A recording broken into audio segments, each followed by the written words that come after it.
Good morning. Good morning. Good morning. Good morning. Good morning. Hey, everybody. It's me, Delores, the pastor's daughter. Good morning to you. Make sure y'all can hear me. Good morning. Okay, y'all can hear me. Go ahead and like the video on your way in. Say hey. Hey, everybody. Yeah, okay, y'all can hear me good. Good. All right. Y'all, I got some good news. I've got some good news. Y'all can hear me. Go ahead and like the video. Ciao. I've got some good news. Good morning. What y'all doing today? Today is Friday, March the 21st, 2025. Good morning. And y'all, I got the book back from the editor. Are we happy? Okay, and then I look, I changed like my little scenery and stuff, All I did was move the computer up, change some stuff around on the desk. So, this is gonna be like one of my little spaces to work, but it's still like a work in progress, right? Because I've got a backdrop for you guys as we, go into this, this new era. Okay, that's what we're gonna call it. We're gonna call it a new era. Okay. We got the book back, y'all, and listen. We're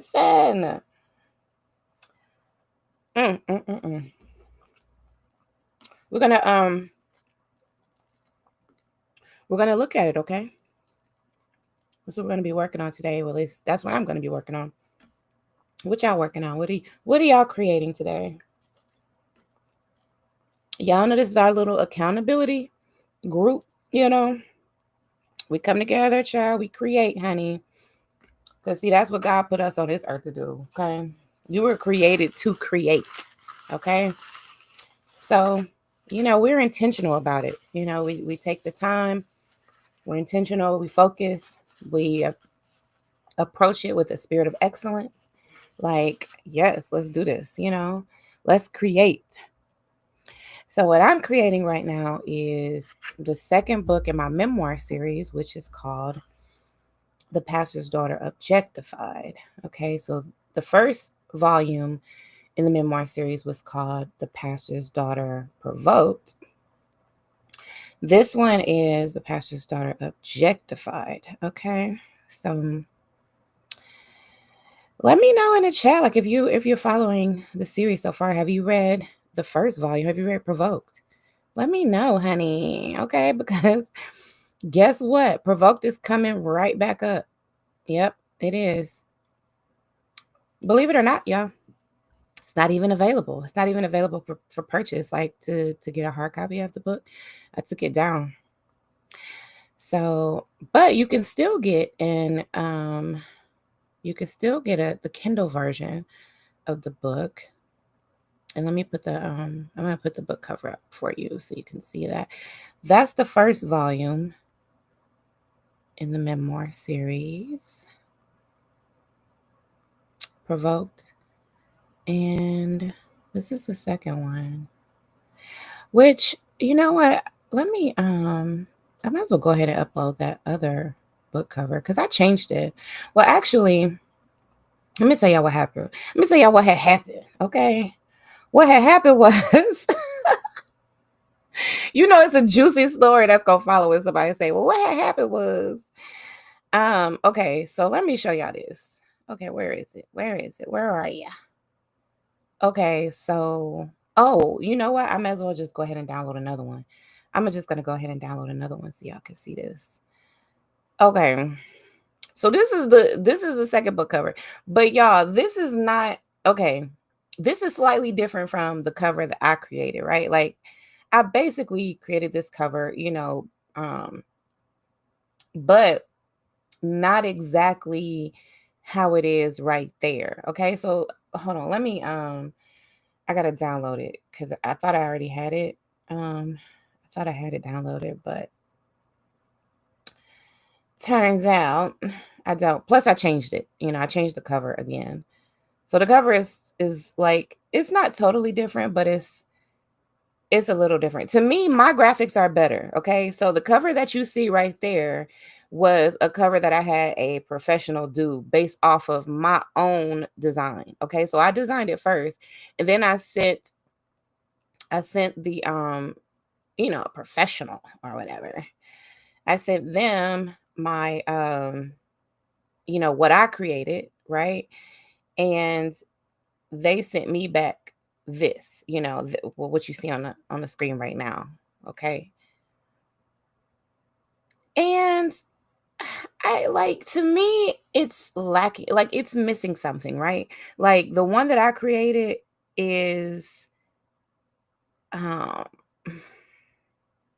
like it's giving what I wanted to give, well, obviously because I created it, right? But theirs, it's like okay, just look at the word objectify, look at the word, well, look at the pastor's daughter up top, and look at the word objectify, right? Okay. Now that's theirs. Okay. This is mine. This one's mine. So, okay, what do y'all think? Y'all let me know. Let me know in the chat what you think, like the difference. You know what I'm saying? Like, okay, like this is mine, right? You see the pastor's daughter objectified. And then to me, I captured more of the kind of like the same lettering as the first book, as this one, kind of. Like this, I don't know. But I think I'm feeling my design more than I'm feeling theirs. Okay. So this one's mine, right? And then this one's theirs. Y'all see the difference? Do y'all see the difference? Now, okay, like don't like I've already changed. Like you see, I changed the subheading at the bottom and stuff like that. Okay. I did that. But like even look at see, that's theirs, right? And then this one's mine. Like even look at volume 2, a memoir series, right? Like look at those letters. This one's mine. Okay. Like, y'all, but this is how it is. You know what I'm saying? You gotta look at, like, you gotta compare and contrast it. Like, it's like it's even down to like the like the text that's being used, like the font. The font matters. This one's theirs. Now look at volume 2, a memoir series, how they did it. Ain't it like it's so, like it's giving plain, and objectified is not, it's not giving that punch that mine is giving. Like mine gives it more of a punch because it's like it's worn. You know what I'm saying? Like you see how the letters are like worn down, like it's just like, you could tell that being objectified, it embodies like being objectified because it just wears you down, because it's like you're being used, for as someone else's discretion. So that's like it's wearing you down. See this, to me, this lettering that I put in there is giving what it's supposed to give. But y'all let me y'all let me know in the chat. But it almost gives me like a little bit of a confidence boost because like I look at it, I'm like, girl, you did that. Okay, like okay, get yourself a little pat on our back, like I did that. And I think like it had to come from me, right? Because if I had just sent them kind of like my idea, okay, this is the idea of what I want without giving them a visual, then they probably ain't no telling what they would have created, child. Okay. It's like I had to do this because like this comes from the core. Like you could tell, like even in the lettering, okay, like every detail down, down, down. You know what I'm saying? Like, yep, the letters got to be worn down because that's exactly how it feels to be objectified. Am I right or am I right? Am I preaching on this Friday morning or what? Look at the letters, okay? Look at volume 2. Look at the 2. All right, this one's mine, right? And this one's theirs. Like the number 2 isn't even giving what it's supposed to give. Like, you gonna create something big headed, you got to have it down to the, like it's got to be thought through. It's got to be felt. Okay. So it's like I had to create this myself. But y'all see what your girl can do. Okay. You see what your girl has done. Okay. That's how I feel about it. Like, I did that. Sometimes you gotta boost yourself up, and just be like, give yourself a round of applause, be proud of your doggone self.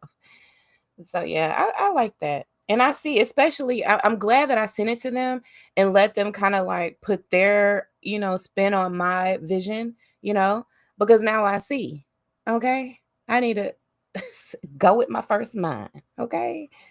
So I think I did that, y'all.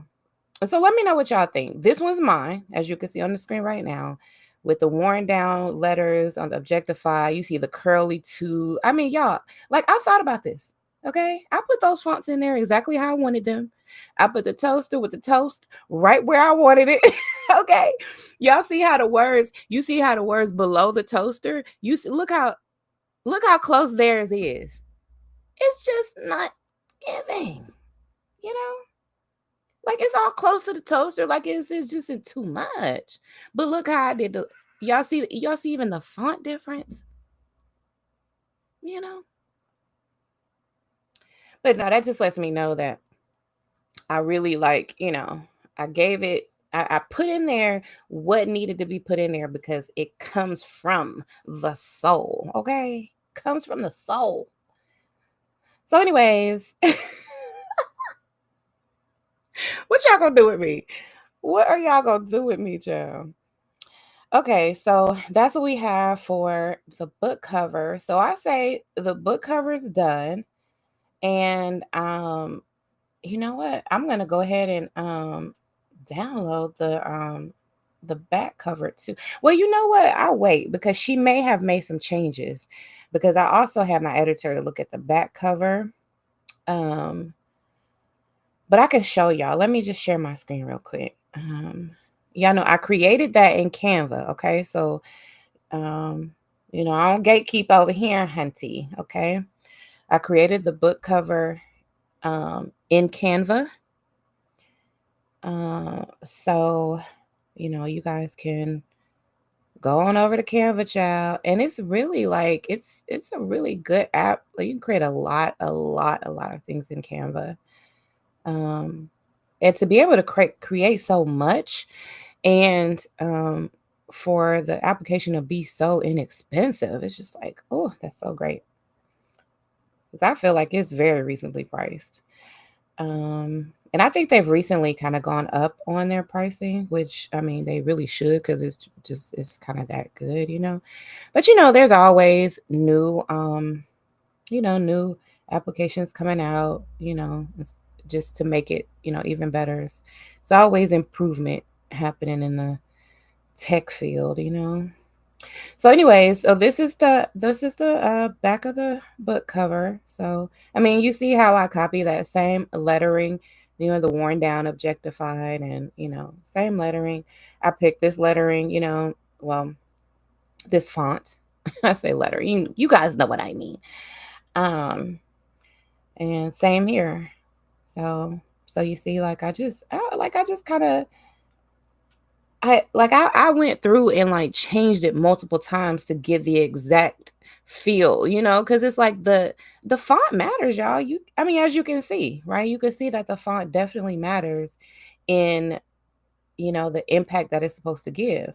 We did a video. Didn't we do a video like one of those probably who the F videos? No, or when I was talking about my father's book or whatever. And we were talking about judging a book by its cover. To me, that's one of those phrases that's misleading because it's like, yeah, like at its core, maybe in theory, that sounds good, don't judge a book by its cover, but also that's not very discerning. You know what I mean? Like sometimes initially you have to make a judgment, a quick judgment off of just what you see on the surface. Now, we as we grow in our discernment and as we grow, then we realize like, that there's more to the story than just the cover, right? Like that's what you learn as you mature. But like sometimes the cover does tell the story. You know what I'm saying? It does. And so that's why I say like that quote is like it's good, but it's also like a little bit misleading, you know. Um it's something, there's nuance there. And I guess you just have to like go a little bit deeper than the quote itself. You know what I'm saying? Like actually break that down and what that means, you know. So this is it, you guys. That's the front and the back. And then I also created this and inserted it into the book as well. You guys have seen me wear this shirt. I designed it. Handle with care, honey.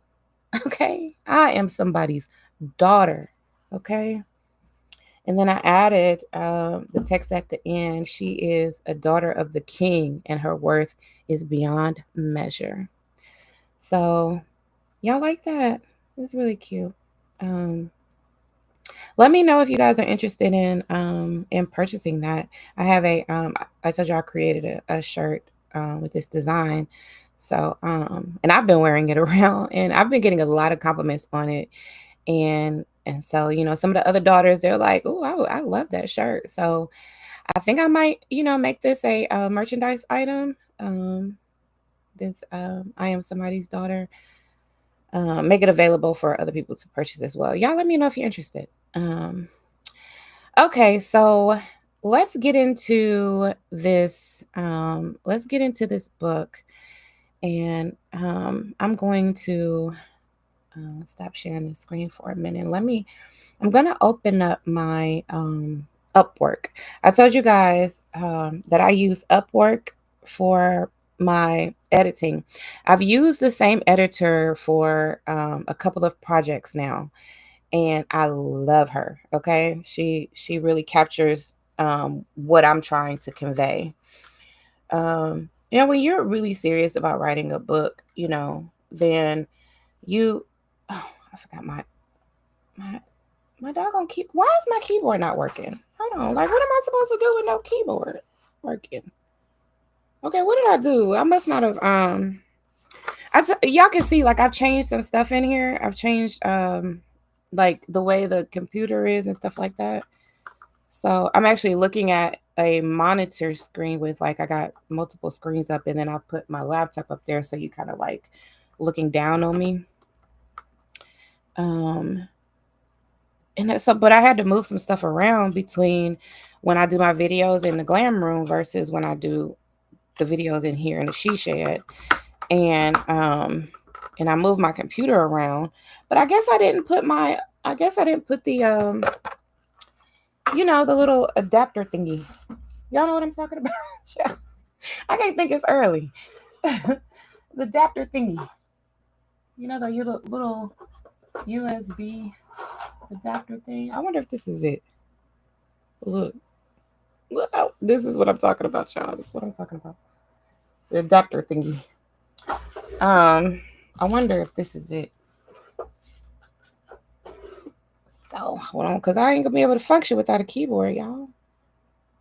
Is this it? Or did I leave it? There's only one way to find out. Hold on, people. Okay, where is a good old USB to put this in? Y'all, I don't even know if I have any more holes. I don't have any holes to put it in. Hold on, people.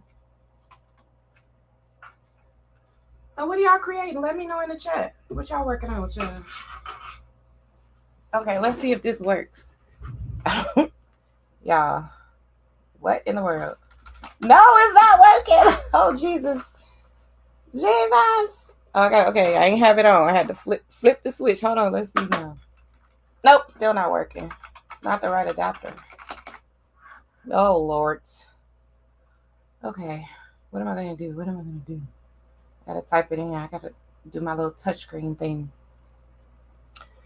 Hold on, y'all.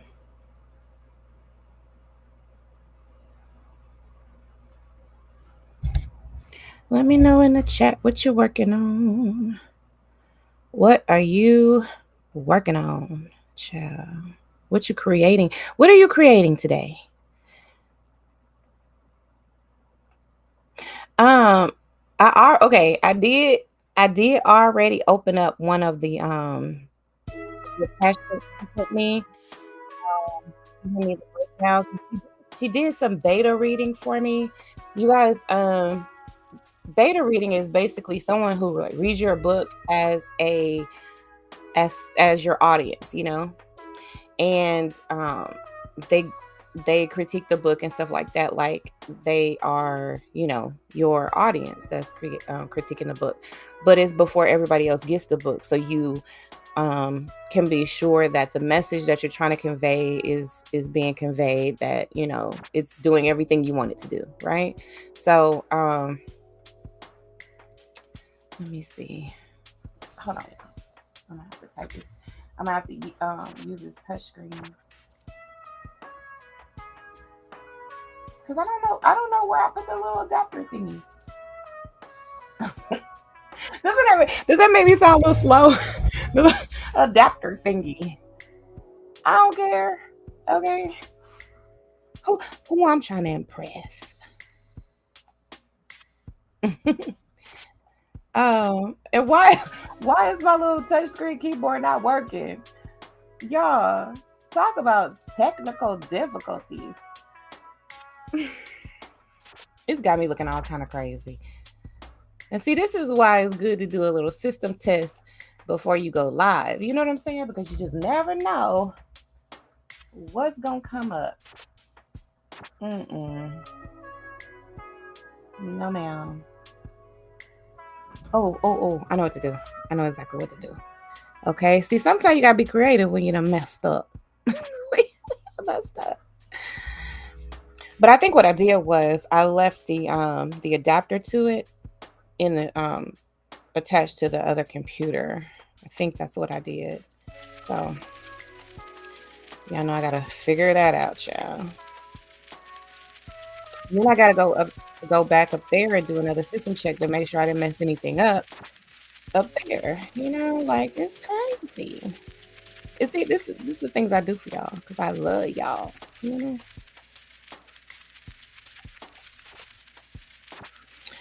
I don't know. I might have to let y'all go because I don't know. I don't know if I can figure this out, y'all. Because it's just not working for me. It's not coming together like it's supposed to. Okay, maybe I got it. Hold on. Oh, jeez. Maybe I don't got it. It's like it's trying to make me sign in. It's like I can't. I don't know why the touchscreen isn't working properly.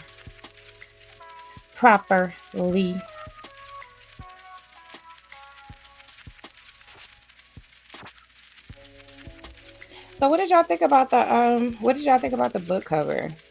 Like I know I was doing like a whole lot of back and forth with it, like, okay.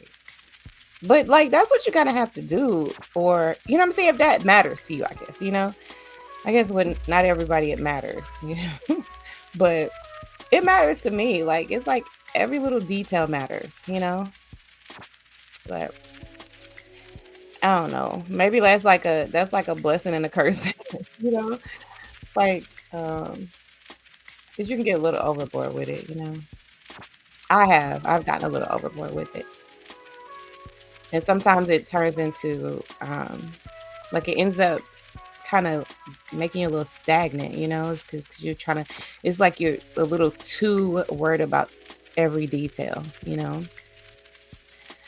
so yeah, that happens. Okay, so this is the beta reader questionnaire. So in the questionnaire, they ask there's a series of questions that's asked of the reader. Okay, like so did you understand what the book was about? Did the author convey the message that they were trying to convey? Different things like that. Okay. That's what is asked of the beta reader.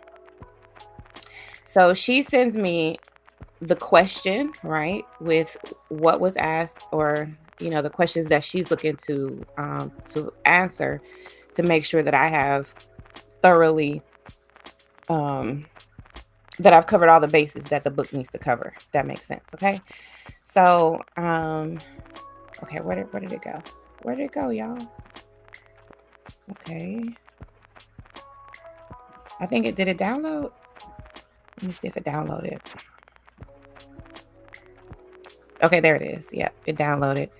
Okay, so and then that way, if there's like anything missing, right? Like if it's like, okay, it's not clear what the book is about. It's not clear who the book is for, like that type of stuff. Like it answers all of those questions, So that way, you could be sure that it's a good book, that it does everything that it's supposed to do, that you want it to do, that it's intended to do.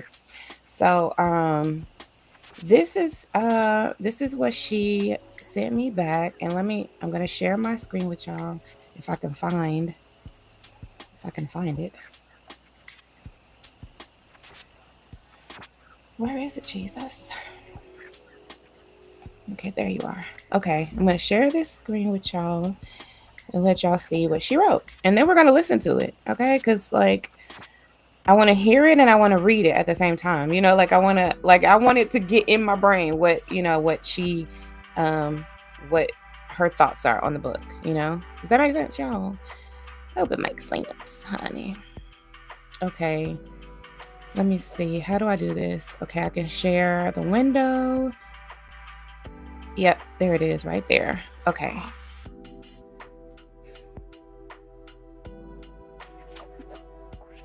Okay, I might have to share. I think I need to share the screen.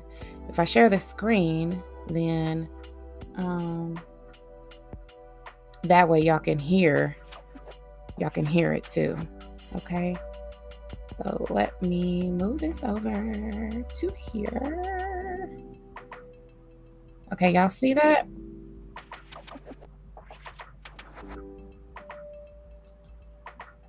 Okay, so this is what she sent back. Okay, this is her write-up of her assessment as a beta reader. Okay, so you see how she very professional, very, very professional, honey. Okay, so let's see if we can listen to this. Why is not giving me this? Okay, let me see if that what needs to happen.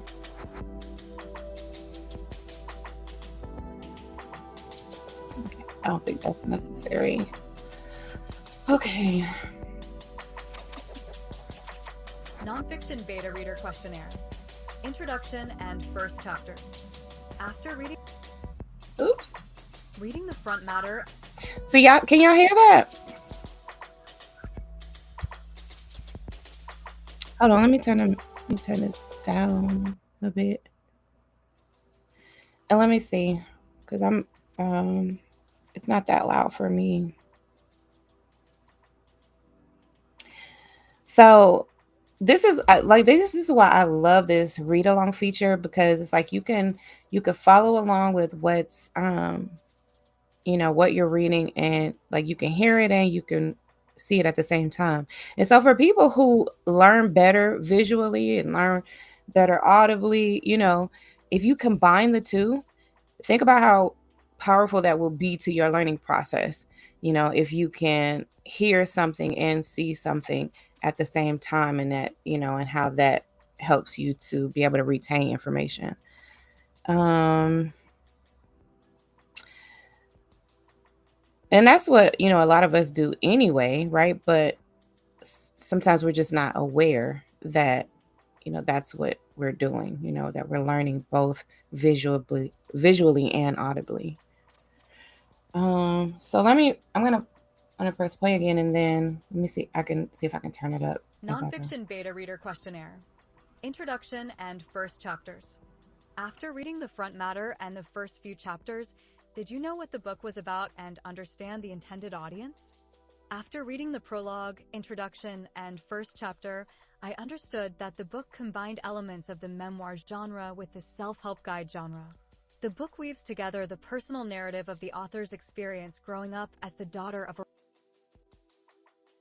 The first chapter delves into more detail about the author's experience with her controlling father, who used faith to enforce obedience and suppress her individuality.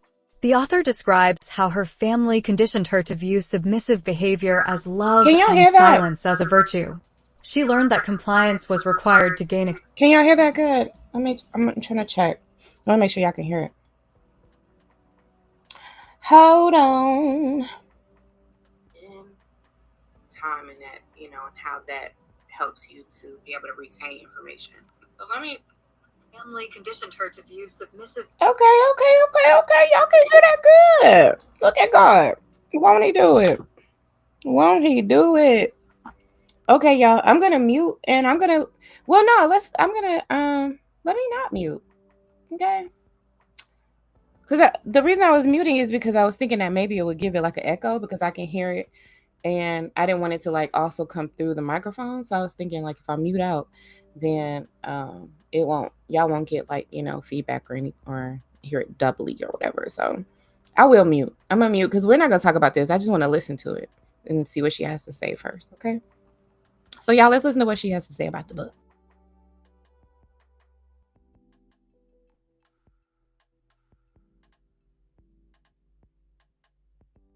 After reading the front matter and the first few chapters, did you know what the book was about and understand the intended audience? After reading the prologue, introduction, and first chapter, I understood that the book combined elements of the memoir genre with the self-help guide genre. The book weaves together the personal narrative of the author's experience growing up as the daughter of a religious leader with lessons she learned about breaking free from unhealthy family dynamics and spiritual abuse.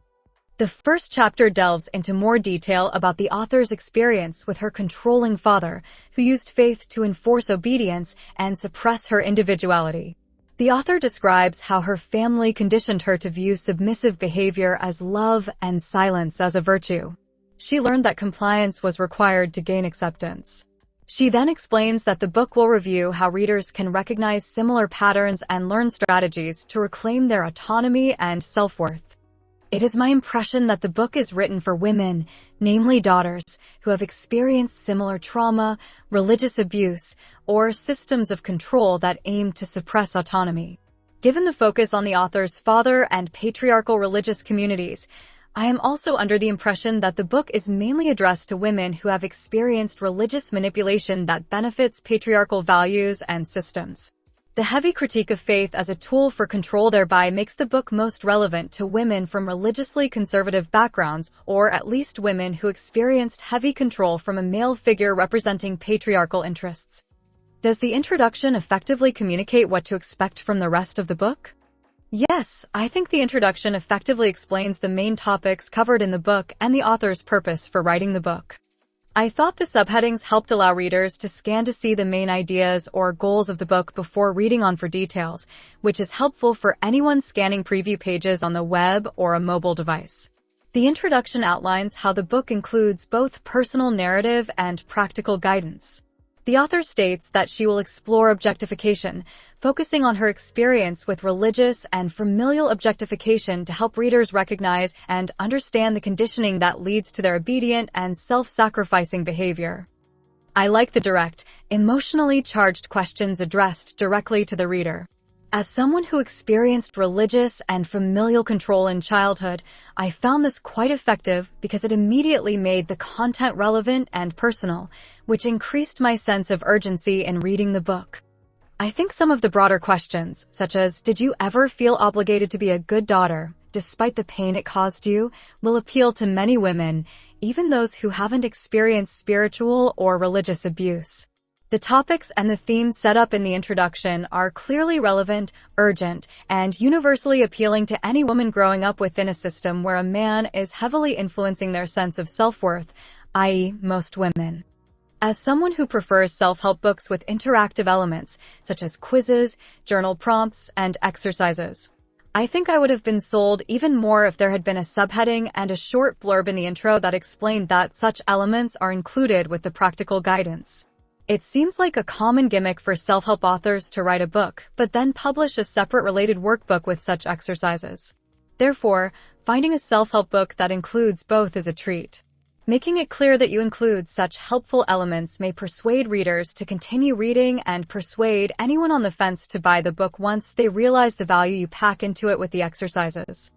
This may be my personal bias, but I think it may help persuade some readers if the author mentions her background in mental health counseling to clarify that she brings her personal experience to the topics and her educational and professional experience.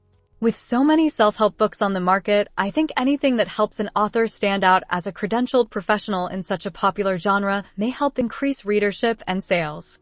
While the book's cover or back matter may mention the author's professional background, I think it's worth emphasizing it again in the introduction to establish credibility and clarify that the guidance and exercises are grounded in understanding proven therapeutic strategies and methods.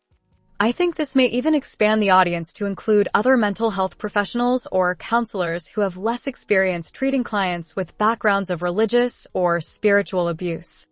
What are your first impressions after reading the front matter and the first few chapters? Do you feel interested in reading the rest of the book? Why or why not? After reading the front matter and the first chapter, I'm struck by how vulnerable and brave the author is in sharing her experiences. She shares deeply personal and emotionally heavy information about her upbringing, giving the narrative an authentic and urgent quality. She also builds trust and empathy with readers who have had similar experiences. I remained interested in reading the book, wanting to learn more about objectification, parental control, and faith-based manipulation, and to hear specifics about the author's personal experiences with recognizing and escaping such tactics. Although I remained interested, some parts in the first chapter and introduction felt repetitive, reiterating similar points and describing similar problems of control and the resulting feelings of needing to stay silent and compliant. The repetition makes sense if the author aims to repeat such elements on purpose to dramatically drive home the depth of the problem and the consequences she experienced. If that isn't intentional, I think some of the repetition could be reduced without losing meaning or impact. Did the material effectively hook you into wanting to learn more? Did the content hold your attention? Why or why not? Yes, I enjoyed the prologue and introduction, which established a strong emotional foundation and a general outline of what to expect from the book. The line about not being loved but being managed was effective and relatable. I think the word managed is powerful because it evokes feelings of being in a workplace where you report for duty. Mentioning that word when talking about your childhood and your family drives home how you must have felt as if you were performing a job for a toxic boss-like figure, which is difficult enough as an adult, let alone as a young child. At times in the first chapter, I struggled with the heavy emphasis and dramatic and urgent tone that remained consistent throughout. It felt overwhelming at times without any moments of a lighter mood to break up the heavy and serious content. I know that is the nature of many self-help books, but I would have appreciated some lighter moments or hopeful stories of life after recovery woven in with the serious discussions of trauma and emotional abuse. Is the content ordered in a way that makes sense to you? Was there a clear progression of ideas or arguments? The book follows a clear and logical progression of ideas. The early chapters define objectification, explaining how it works and affects daughters' emotional, mental, and spiritual health. The middle chapters include more personal narratives before transitioning to identifying common archetypes and healing strategies for each. I also thought it was clever to group similar archetypes together and explain how they develop in similar ways. Is the writing clear and easy to understand? Were there any ideas or concepts that weren't clear or could benefit from further explanation? Yes, the writing remains clear and easy to understand. I like the author's direct and matter-of-fact tone when writing about the archetypes and healing strategies. However, there are times when the author gives directions or says the readers should do something, and I wanted explanations for why the author was telling readers to do that or examples of how applying such advice helped someone. Sometimes it was obvious why something would be beneficial, such as setting boundaries and learning to say no, but specific strategies may still be helpful. For example, when discussing the princess archetype, the author writes that the princess would benefit from finding her voice and putting less emphasis on external validation and people-pleasing.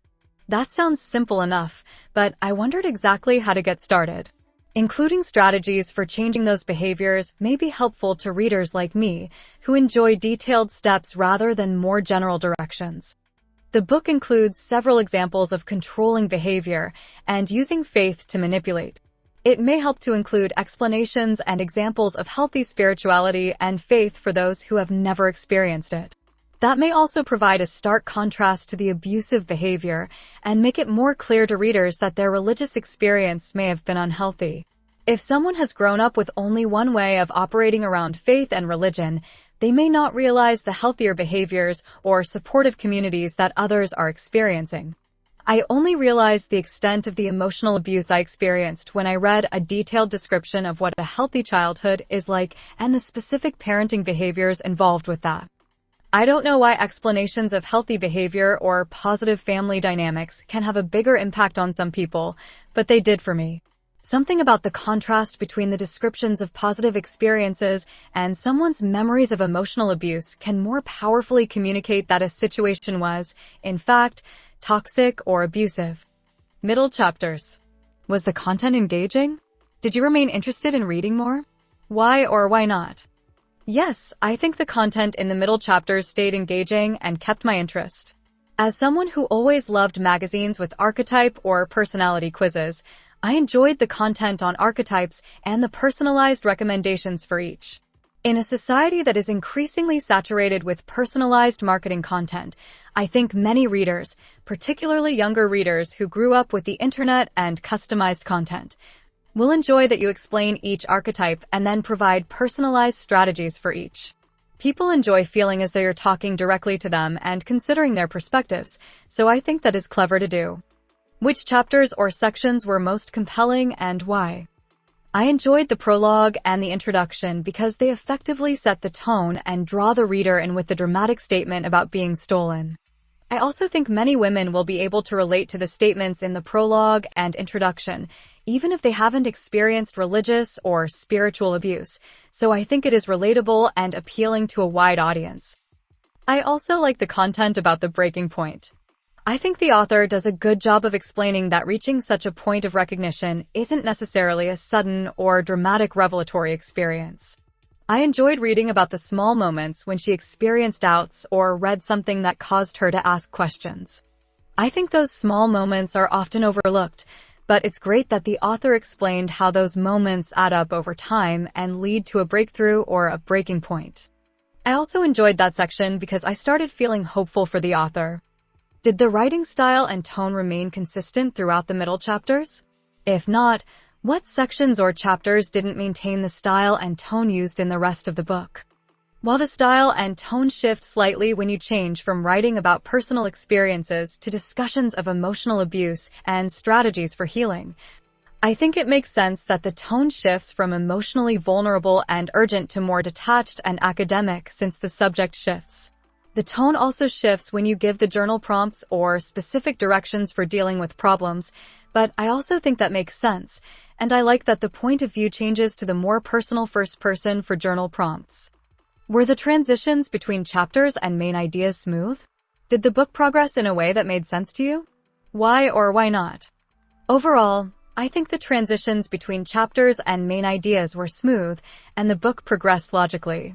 From recognizing objectification and spiritual manipulation to understanding and examining its effects to reclaiming the true self by breaking free and rebuilding identity. However, I think it feels a bit disjointed when the archetypes come up in Chapter 3, but they aren't mentioned again until Chapter 6 with the archetype quiz and the details on each one. Grouping the topics about archetypes together may improve the flow and clarity. Are there parts that you think would benefit from additional detail or clarification? Why or why not? While the sections on healing strategies and practical guidance include many excellent strategies and advice, I think these could be stronger with specific step-by-step actions for setting boundaries and reclaiming identity. For example, when you discuss the need to say no or set boundaries, you could include example scripts, scenarios, or small steps to get started, such as morning affirmations about being allowed to say no or prioritize yourself. You could also include stories or examples of how this benefited someone to illustrate how following the advice helps. When I read self-help books, I sometimes beat myself up for being unable to just read the book, follow the directions, and immediately change my behavior. It might help to add realistic timelines to some of the advice and explain that starting by being honest in a journal or doing daily affirmations is okay if people need to ease into the changes. Did the writing remain clear and easy for you to understand? Were there portions that were difficult to follow or that didn't hold your attention? The writing remained clear and easy to understand throughout. However, there was some repetition of ideas that sometimes caused my attention to wander. The repetition of how the author's father controlled her behavior didn't seem absolutely necessary after the first chapter. Other themes repeat themselves throughout other chapters, such as objectification as control, faith as manipulation, and daughters being conditioned to obey and be silent. Sometimes, it makes sense to bring these up again, but when repeating ideas, it would have helped me to maintain focus if some of them had been summarized or shortened instead of fully explained in detail each time. Ending chapters. Does the book hold your attention throughout? Why or why not? Yes, the book remains interesting and engaging throughout. I enjoy the combination of the author's personal experiences with practical guidance. The author writes in a compelling way, using both memoir-style storytelling and self-help strategies that are powerful for readers who have experienced objectification, controlling behavior, or religious manipulation. I like the use of short, powerful sentences and rhetorical questions to break up the longer passages with the strategies. The tone is informational, but also conversational and approachable, so it doesn't feel like a lecture. The pacing is effective, moving from the author's personal experiences to the broader themes and strategies for each archetype. Did the ending chapters fulfill your expectations? Did you think the ending left any loose ends or unanswered questions? I enjoy the chapters about the archetypes and the final prayer and affirmation at the end. However, the ending felt abrupt to me. I didn't expect the book to end directly after the content about the last few archetypes. While the final chapters are empowering and strong, the book may benefit from a final chapter that summarizes key takeaways from the book to provide a more definitive conclusion. The author could include some final, personal reflections about her healing journey or a summary of the core lessons she has learned. I think the author is missing the chance to leave readers with a strong final impression by summarizing the entire transformation process and offering some final encouragement to the reader to undergo that process for themselves. 3. Do the final chapters provide a satisfying conclusion? What are your impressions of the final chapters? I like that the book ends on a hopeful note with the final prayer and affirmation, but I think a short transition would be helpful between the content about the archetypes and the prayer and affirmation. As mentioned above, a conclusion chapter would help achieve this and improve flow. The end of the book provides guidance and hopeful statements, but it doesn't tie everything together in a tidy summary that provides closure to readers. Overall impressions and feedback. After finishing the book, what do you think are the main strengths and weaknesses? Strengths. The author does a great job of explaining how it feels to be objectified and controlled, using specific examples and behaviors that readers can relate to if they've experienced similar emotional abuse or manipulation. I enjoy the balance of memoir and personal narrative with actionable advice and specific strategies. The book remains empowering and inspirational, encouraging readers to reclaim their autonomy and discover their true identities. The strong voice is highly motivating and left me feeling encouraged and wanting to take action to start using the strategies. The writing remains clear and direct throughout, making it easy to follow. I like that the book ends on a hopeful note with the final prayer and affirmation, but I think a short transition would be helpful between the content opportunities for improvement. I think some themes are revisited frequently to the point that they eventually lose their impact. When the author repeats the issues she had at home with her father or discusses breaking free, reclaiming identity, and overcoming guilt, I think some areas that repeat those ideas could be condensed to avoid that redundancy. The book doesn't wrap up in a conclusive way, instead shifting abruptly from the archetype discussion to the closing prayer and affirmation. A summary or final reflection on the author's journey may help reinforce the key takeaways of the book. The strategies could include more detailed advice on how to achieve some of its suggestions or include details about why the advice is important to follow by showing how it benefits those who have been objectified. I found myself wondering why during some of the bits with advice telling readers what to do to change. What are your overall impressions? Would you recommend this book to others? Why or why not? Yes, I would recommend this book, especially to women who grew up in controlling families or who experienced religious or emotional manipulation. The author has a powerful and motivating tone and provides clear explanations of abuse. She also offers concrete advice on how to begin the process of recognizing abuse and control and choosing different behaviors that promote healthier relationship dynamics. The personal examples she shares help make it relatable and quickly engaged me since I wanted to learn more about how she eventually broke free from such a controlling situation that involved her entire community, not just her family.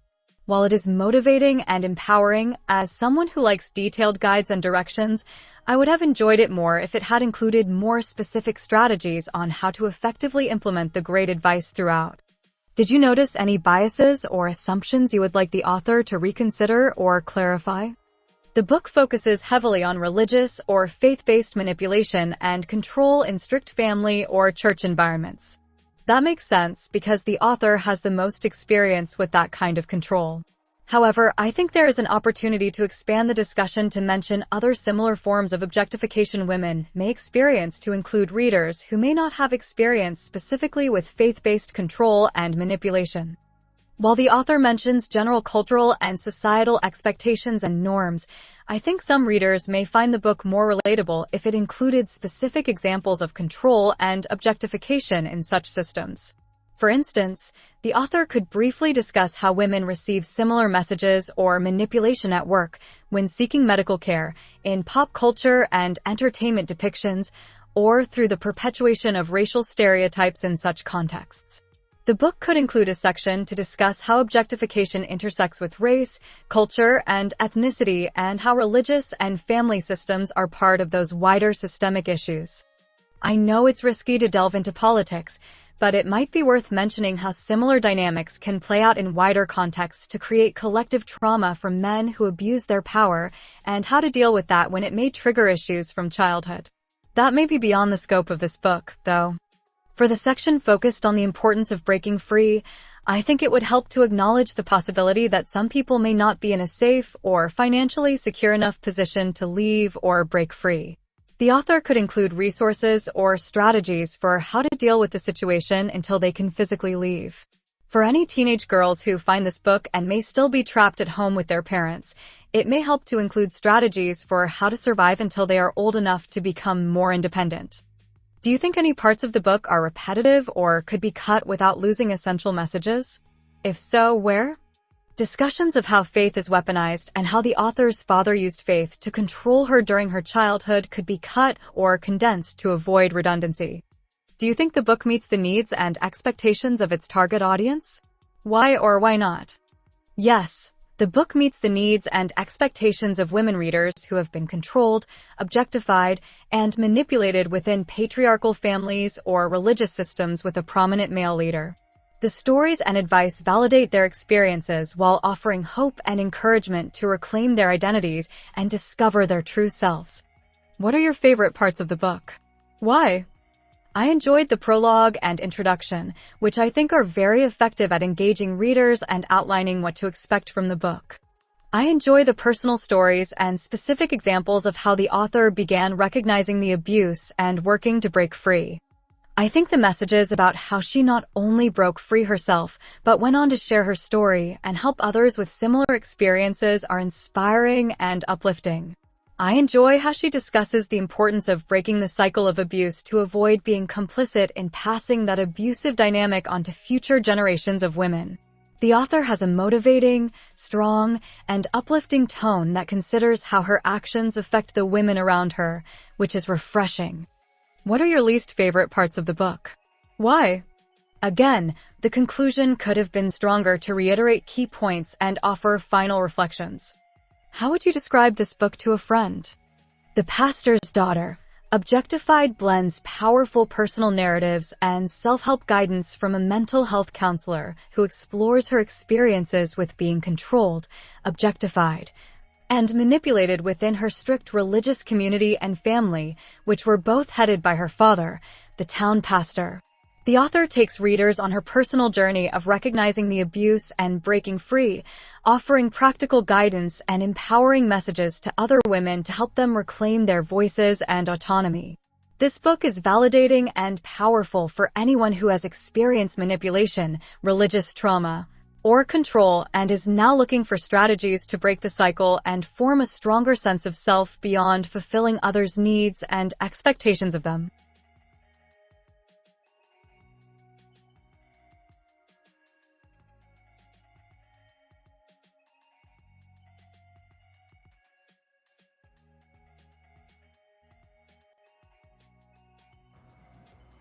What do y'all think? What did y'all think of that? That was wow. That was my first time like hearing it, you know. I turned it on earlier and fell asleep. So I didn't actually hear it. So y'all, what do y'all think? What do y'all think? Like I I don't know. Like my emotions are a little bit, you know, activated. It is nice to, you know, to see that, you know, she got everything I was trying to give. You know what I mean? Like she was picking up everything I was putting down. Um I see where you see where she, you know, said the things I could work on, you know, what I could do differently, what I can, you know, enhance and what I can cut and stuff like that. So this is just her. This is all I've heard so far was the, you know, this beta reading write up. There's a lot. There's a few more write ups that she's done, including the edits that she's made to the actual book. So the process that we went through this time around, this was I think our third round of edits, and so this time we focused on the changes that I made because I told y'all before that I made some major rewrites to it when I got the last round of edits back, and so a lot of changes to it. Like I pretty much did a big rewrite to it, right? And then I sent it back to her for to go to do the actual editing process. And then this next, like after that, so I guess that's technically like the fourth round because after she did all of the edits to it, just based on like the copy edits, the flow, the you know, punctuation, the, you know, all the things, the structure, the formatting, all that stuff, right? She did that first. Then she went back through and did beta reading as if she is, you know, someone who's just, you know, reading the book um as the intended audience for the book. So, and this is her write up from that part. I haven't even read her write up from when she did that last round of edits before she did this part. So, I have to go back and read that too. Um but I wanted to, you know, just kind of like give y'all a view of this process and, you know, basically like you know, everybody doesn't go through this process. You know what I mean? Everybody doesn't put this much work and time into it. You can tell um basically um like you could tell who has kind of like who can do this type of stuff, right? Like I have a little bit of budget for you know, editing and making sure that the book is flowing right, but like I do a lot of this on my own. Y'all saw the book cover design, like I did it myself, and then send it through to somebody to do it, but now I, you know, just decided I want to keep my own original design. So, I mean, you see how like a lot of this stuff that you know, you do yourself, you do what you can yourself. It, you know, I think the more skills that I have learned in creating my own things, you know, like creating my own book covers and, you know, my own designs of stuff, you know, it's just like it has just like to me, it just enhances your business that much more. I mean, there's gonna be a time where I have to outsource this stuff, right? I won't always be able to do my own book covers, right? But there is like like I also like during this phase of it, I'm like, well, there's gonna come a time where I'm not gonna always have to do my own book cover. You know what I mean? But then but then I know that when I get there, you know, to that point, I'm going to be grateful, that I did that, that I had those moments of like in the trenches where I did all the hard work. And especially because that, to me, that makes you better once you get to a more advanced state, because you know what it takes to, to create these types of things. Like, I think that it's going to help me to be, um, basically where people can't take advantage of you, because you know what you've already experienced, that you know what it's like, you know what it takes to create these things, the work that's involved in it. um you're able to help other people who are kind of coming up, and developing those skills themselves because you did it. I mean, there's just so many benefits to like going through the trenches yourself, and then and working hard to, to progress that. It just builds your muscle, it builds your character, builds your resilience, it builds your discernment. I mean, it just builds you in every way. So I'm grateful for it. And of course, I'm going to be real, real grateful, when I don't have to do it, And it's like someone just creates it for me. But I'm good here. I feel blessed. I know I'm blessed, to be able to create. And and my prayer is that, all of us really discover our purpose, you know, and really begin to create in that purpose. It's not gonna feel like um a chore. It's not gonna feel like a task. It's not gonna feel like a burden. It's not gonna feel like work. It's fulfilling. It's what you were created to do. And it's natural, it's authentic. And I want that for all of us. I pray for that for all of us. And so I think it's important that, in order for us to get to that place where we're walking in our full purpose that, God created for us, that, we are smart about deception, that we know that that's, the whole intent of deception is to keep us from walking in our full purpose and our divine purpose. And, so I feel like my job in this, in this whole thing, like we all have our part, right? So my part is, because I experienced it, I can recognize it. I can, help you to recognize it. I can teach you how to recognize it, so that means that that's my part to do, like, that's my contribution to our community, um, so that's just how I feel about it, So I'm gonna let y'all go.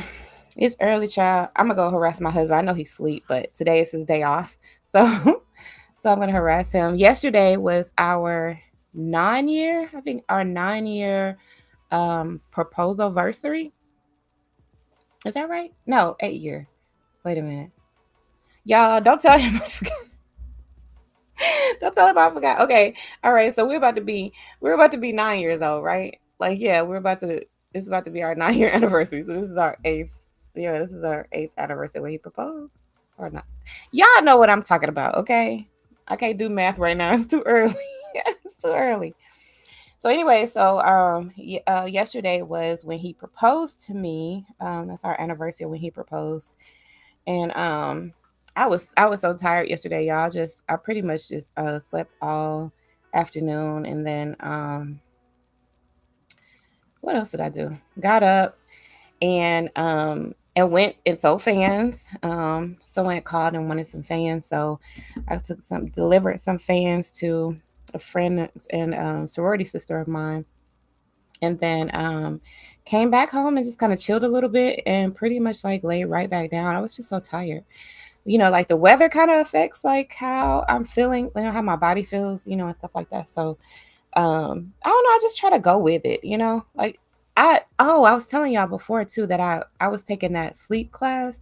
Well, I ended up getting out of the sleep class. So I talked to the doctor who was over it, and we talked about it. It just didn't seem like this is the right time for me to take that class. It was a 6 week class, and I missed one appointment was last week, and then but this week I went.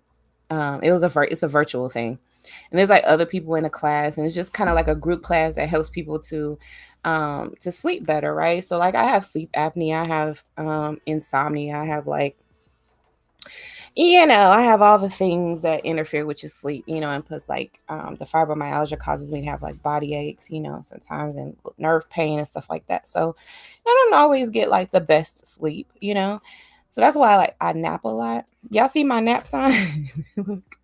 Look right there, y'all. Oh, let me turn just a little bit. You can see it. Look right there. I heart naps is what it says. That's how y'all know it was serious. I'm the nap queen, child. I told you I used to. I used to. No, I still do. Wake up to take a nap. Like, okay, I'm awake now. When am I gonna get this? When am I gonna get my nap in, child? Because it's like, and then if I got plans for the evening, I got a backwards plan when I'm gonna take my nap because I can't just go out, without having a nap first. You know what I'm saying? Like, especially because child be out there line dancing and everything. Child, I gotta have a nap first because I gotta have a like a little like a reservoir energy, so so I can go dance, so I can do a little line dance.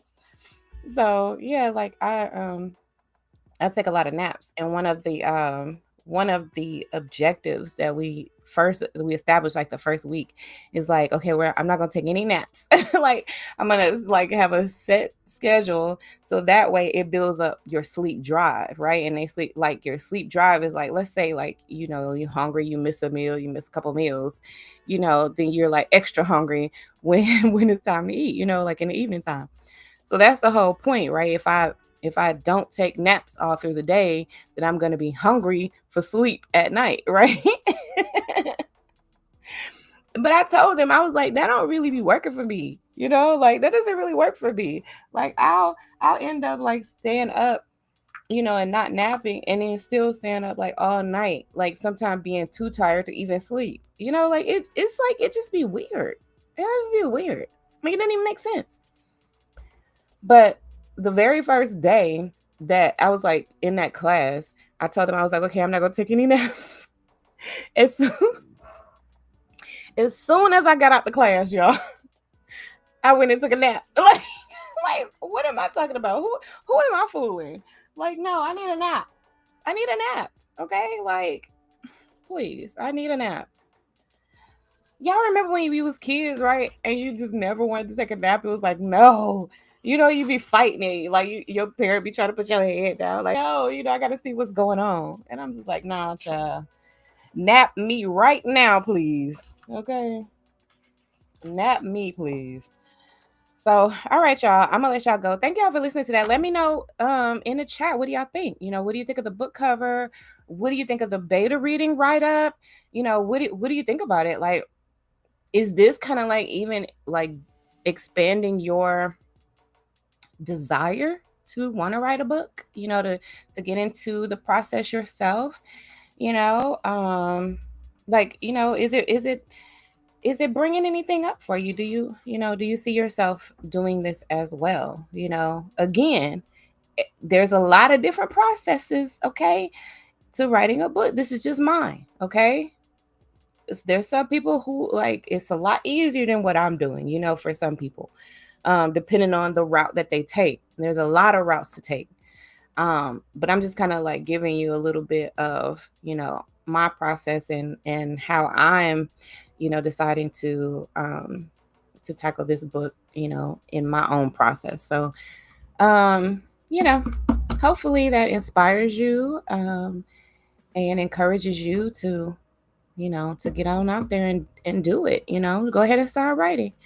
And again, record yourself. If you're not like a writer, someone who could just sit down at a computer and write, or handwrite something or whatever, record yourself. I mean, use the technology that is at your fingertips. Like, you have a recording device.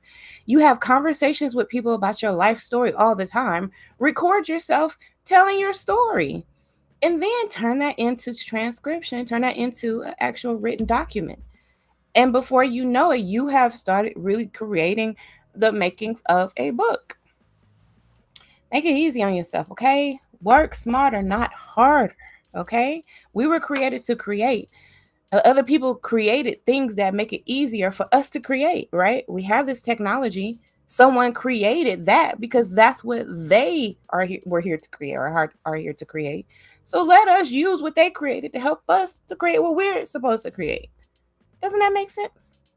I think so. You know? So hopefully this encourages you, it pushes you. This is your sign, get on out there, you know, and do your thing. Okay. And let me know, if you need a little advice. I don't gatekeep. Okay. So I love y'all. And remember, you are important to me. I need you to survive.